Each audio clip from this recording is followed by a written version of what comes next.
गुरु और शिष्य के बीच में जो वाद होता है, बहस होती है, और शांडिल्य उसमें एक मूलभूत प्रश्न उठाता है कि आप तो यह बताइए कि आप कौन हैं? जो कुछ उत्तर गुरु देते हैं, उससे वह संतुष्ट नहीं होता। गुरु कुछ उद्धत भाव से यहाँ बोलने लगते हैं, कुछ क्रोध में वे आ जाते हैं। शांडिल्य प्रश्न पर प्रश्न करता जाता है। ऊपर से बहुत मूर्ख प्रतीत होता है, पर ऐसा लगता है कि कुलश्रेष्ठ ये बताना चाहते हैं कि शांडिल्य गुरु की वास्तविकता को समझ रहा है और उनको वह चुनौती जिस प्रकार से दे रहा है, उस पर उनको क्रोध आ रहा है। अन्यथा यदि सचमुच में सिद्ध योगी हैं और ज्ञानी हैं, तो जिस प्रकार से उनको समझाना चाहिए था और अपना मेरा स्वयं का स्वरूप यह है, इस बात को जिस तरह से समझाना चाहिए था, उस तरह से समझा देते। बहरहाल दोनों उद्यान में प्रवेश कर चुके हैं। मूर्खतापूर्ण जो चेष्टाएं हैं वह तो करना ही है शांडिल्य को। विदूषक स्थानीय यह पात्र है इस प्रहसन में।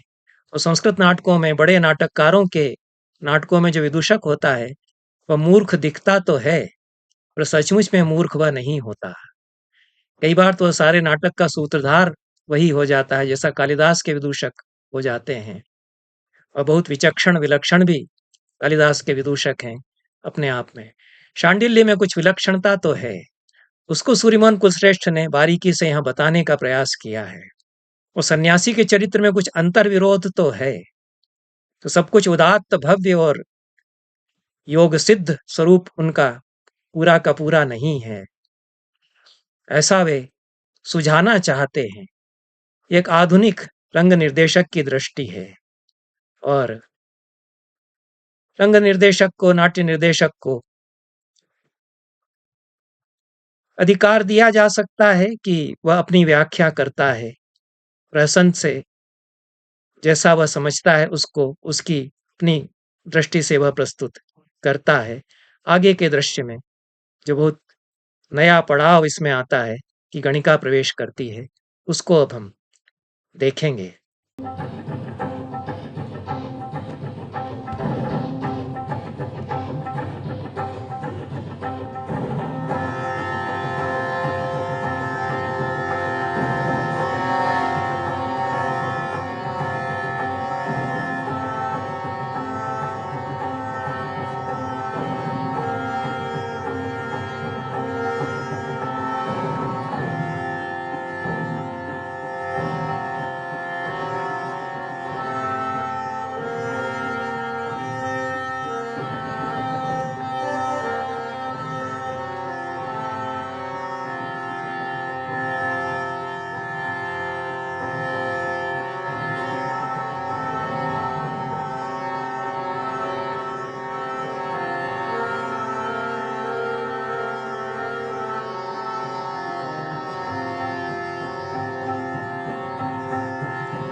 उसका कर्म पूरा हो गया होगा। सब अपना कर्म भोगने के लिए ही जन्म लेते हैं, और कर्म पूरा होते ही आत्मा चली जाती है। हजुके, अपचित कैसा है? देह गली जा रही है, सिर चकरा रहा है, हृदय बैठा जाता है। मैं अब सोना चाहती हूँ। अरे तो सो जाओ ना निश्चिंत होकर। माता को मेरा प्रणाम कहना। ऐसा ना कहो, तुम स्वयं चलकर प्रणाम करना। और राम मिला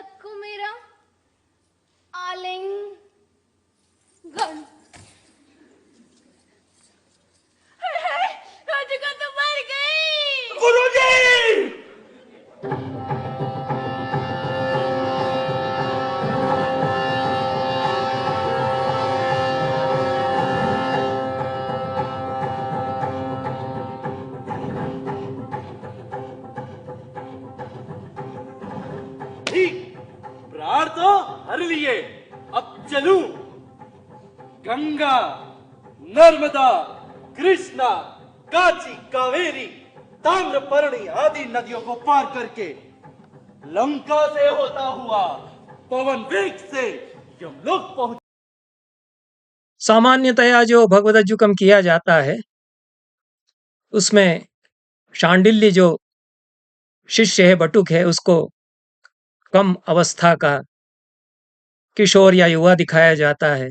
सन्यासी तो उसके गुरु हैं, उनको प्रौढ़ या कुछ वृद्ध दिखाया जाता है।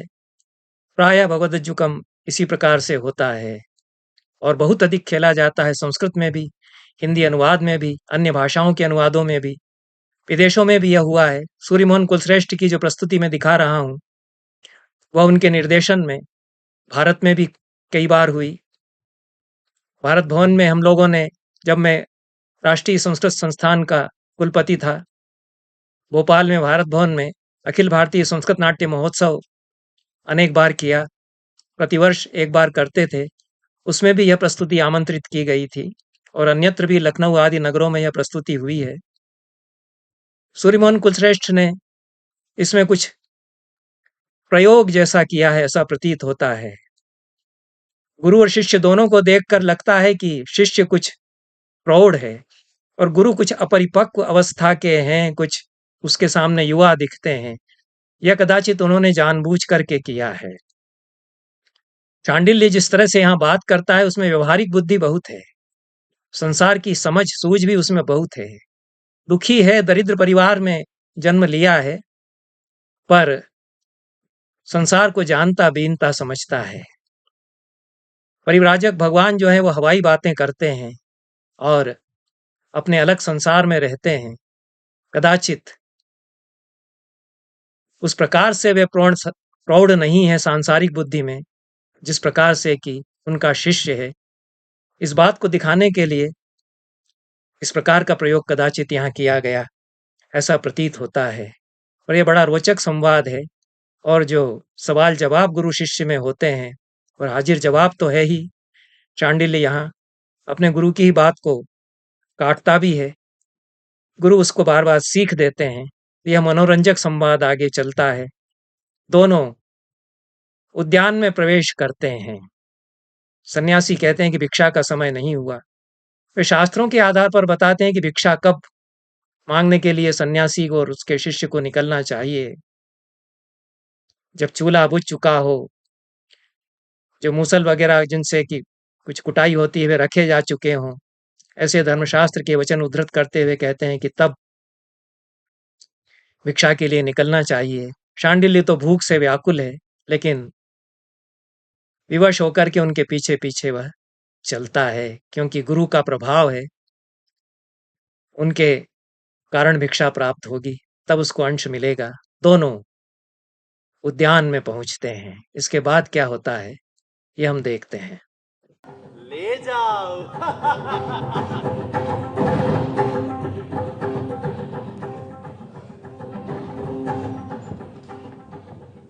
गुरुजी, इस दुकान तो प्राण त्याग दिए।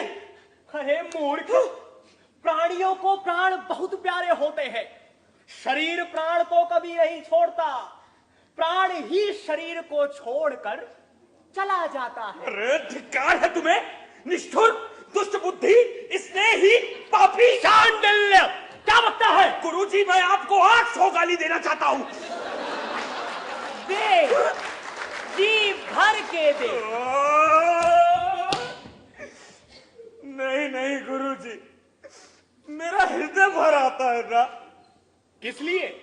ये अपनी स्वजन है ना। अपनी? कैसे? परिव्राजकों की भांति ये भी किसी से प्रेम नहीं करती। हृदय से ना सही, पर धन के लिए तो करती ही है। ये निर्ममा गुरुजी, मुझे इस समय आपका ज्ञान नहीं चाहिए। मैं तो उसके पास जाकर रोता हूँ। शांडिल्य, वहां मत जा। गुरुजी क्रोध मत कीजिए, परिव्राजक को क्रोध करना शोभा नहीं देता।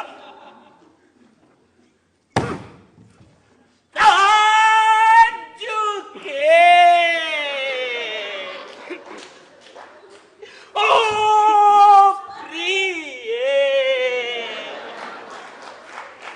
हे मधुर गायनी।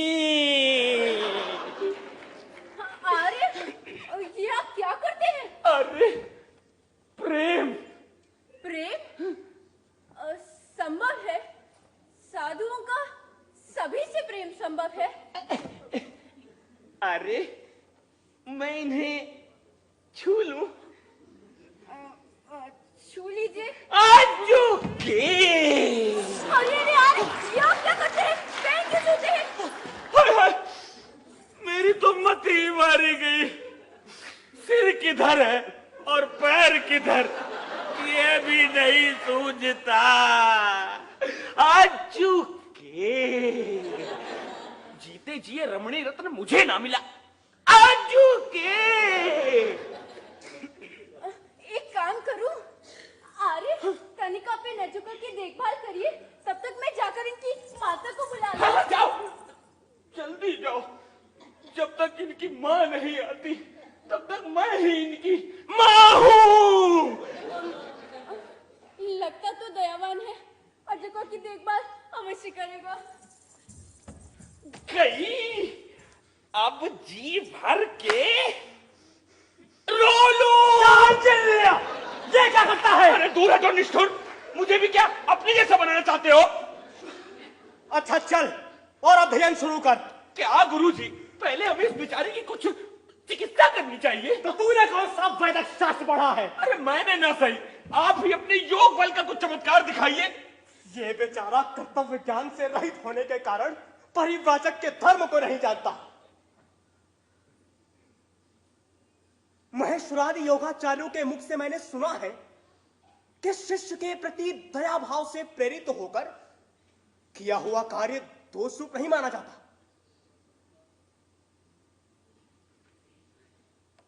तो इसे अपने योग बल का विश्वास दिलाने के लिए मैं योग साधना करके इस गणिका के शरीर में अपनी आत्मा स्थापित करता हूं।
ये तो बड़ा ढकोसला करने लगी। वत्स अध्ययन कर। हाँ? यहाँ भी अध्ययन? इससे तो अच्छा मैं अपने गुरुजी के पास जाऊं। गुरुजी, हाँ? हाँ? हाँ? हाँ? ये भी मर गए। अरे ओ वाचाला,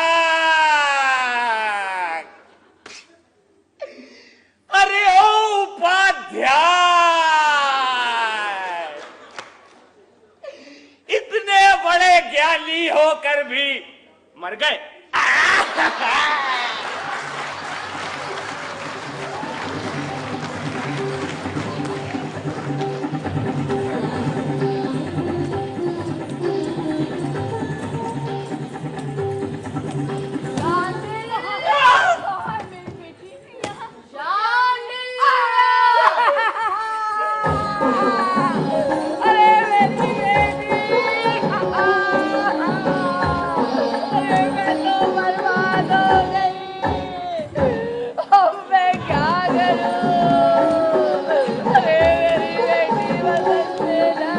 हाय मेरे गुरुजी।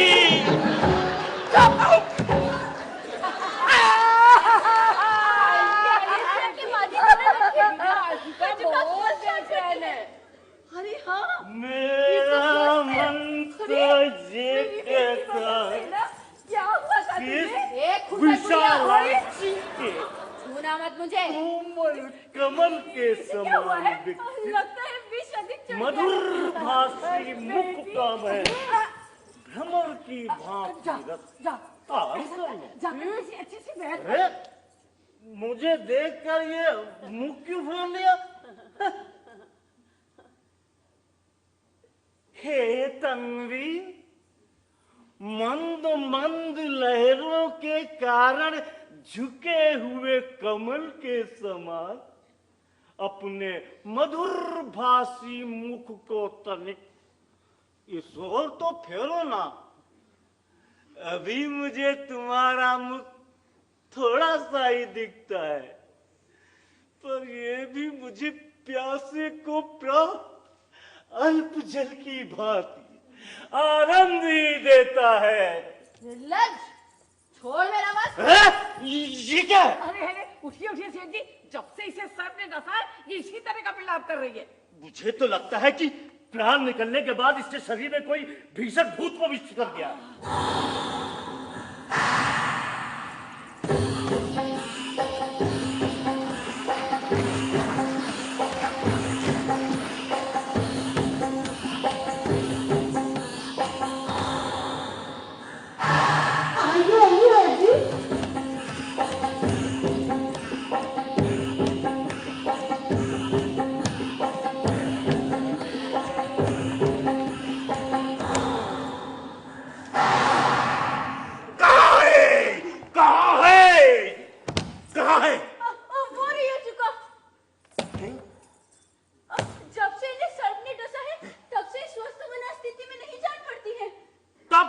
जरूर इसे किसी अजगर ने डसा होगा। आपको कैसे पता चला? देखती नहीं इसमें कितना परिवर्तन आ गया है। ले आओ सारी सामग्री, इस तंत्र का प्रयोग आरंभ करता हूं।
कुंडल कुटिल गामिनी, मंडल में प्रवेश कर, मंडल में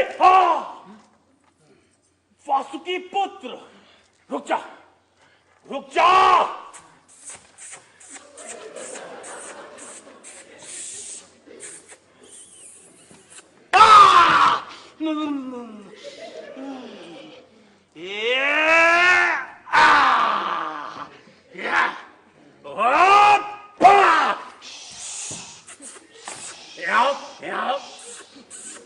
सिर काट लो इसका।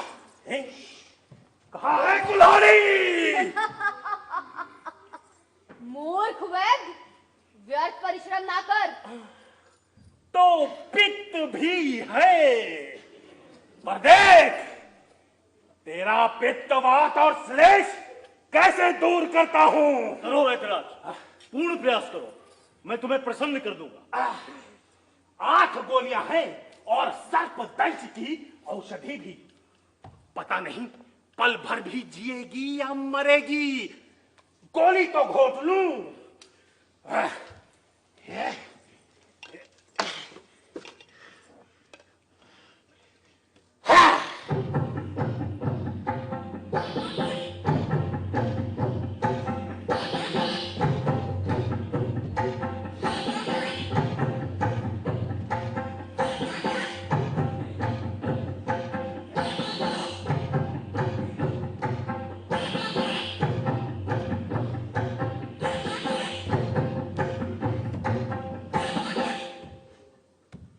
आज तो यमराज ने मुझे डांट कर निकाल दिया।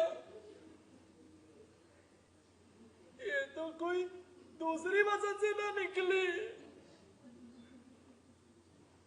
मुझे जिसके प्राण ले जाने थे वो तो कोई और ही थी। वो लोग इस बेचारी के शरीर को जला दे, इससे पहले मैं इसके प्राण वापस रख देता हूं।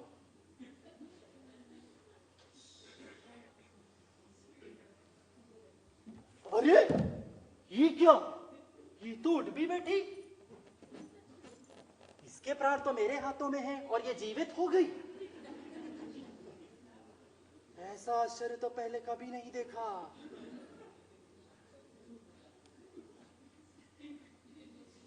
अच्छा, तो ये योगी परिव्राजक इस गणिका के शरीर में क्रीड़ा कर रहा है।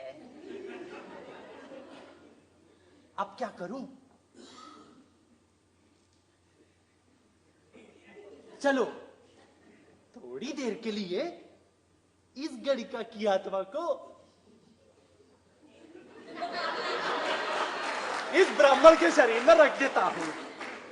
इस बीच अपना एक और काम पूरा करके बाद में दोनों के प्राणों को यथास्थान स्थापित कर दूंगा।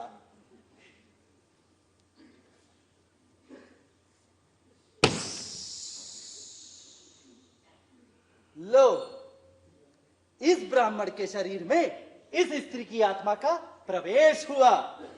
जैसा इसका तत्वशील है वैसे ही इसका आचरण होगा।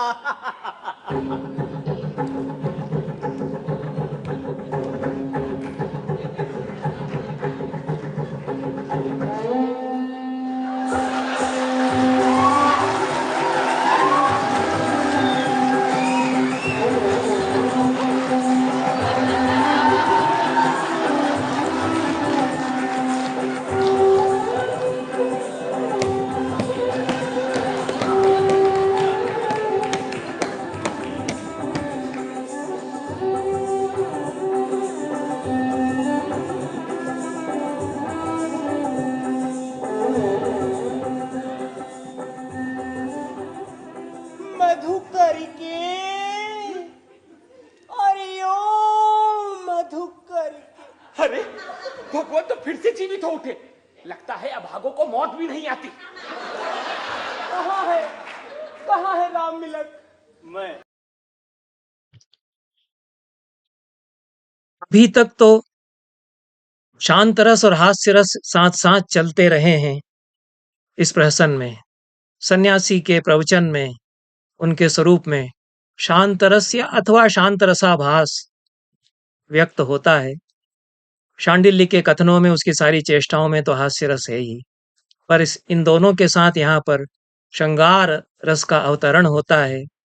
गणिका अपने प्रेमी से मिलने के लिए यहाँ आ गई है और सुंदर दृश्य है। विभाव अनुभाव व्यभिचारी भाव सभी श्रृंगार के यहाँ उपस्थित हैं। उद्यान है, अशोक के वृक्ष हैं, फूल खिल रहे हैं, वसंत ऋतु है। वसंत ऋतु से संबंधित गीत गणिका गाती है, नृत्य करती है। लास्य की छटाएं बिखरती हैं, नृत्य की छटाएं बिखरती हैं। यह प्रहसन के अनुरूप है। और भगवत अज्जुकम जो मूल संस्कृत में है उसमें भी गीत है, उसका अपने ढंग से अनुवाद गवा दिया गया है। मधुमास जात दर्पः कंदर्पः कामिनी कटाक्ष सखः अपि योगिनामिह मनो विद्यति कुल्लैरशोक शरैः।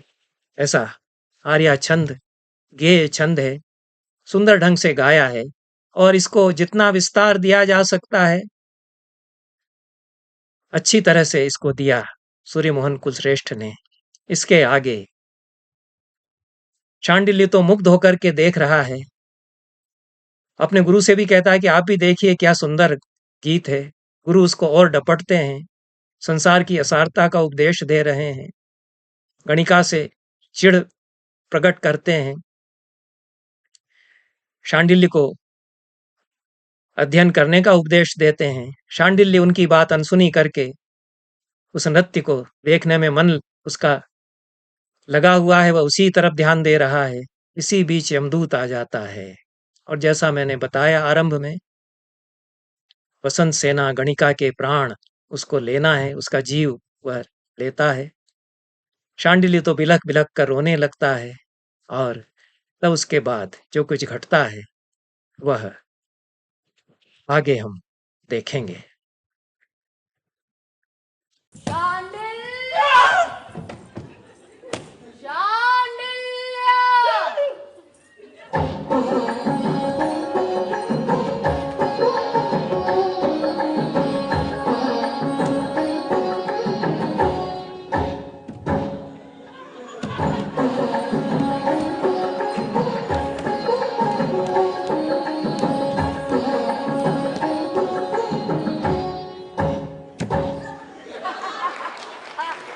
आइए आइए सेठ जी, आपके बिना आशुका बहुत बेचैन है।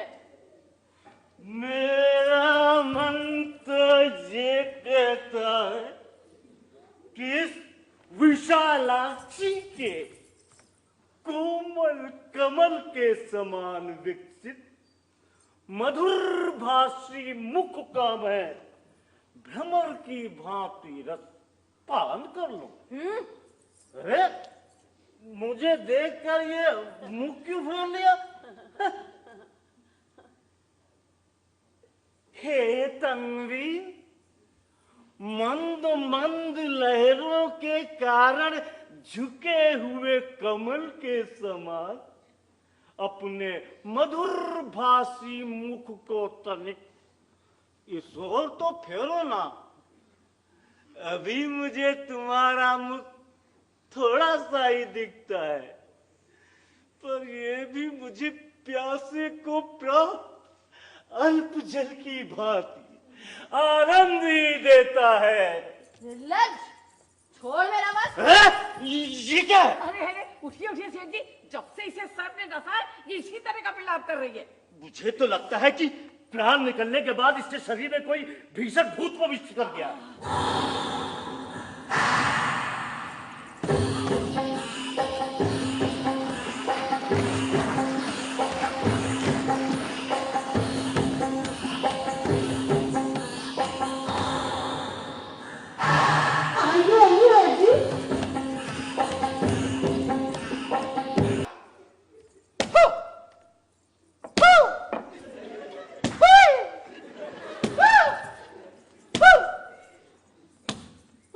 इसे किसी सर्प ने थोड़ा ही डसा है, इस पर तो कोई भूत सवार है।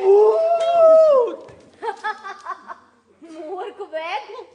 प्राणियों का अंत करने वाले यम को भी नहीं जानता। अच्छा बता, इसे किस सर्प ने डसा है?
भगवान, ये सब क्या हो गया था? ये बहुत लंबी कहानी है, फिर कभी बताऊंगा। चल।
गणिका सन्यासी की तरह आचरण कर रही है और सन्यासी की शैली में बात कर रही है।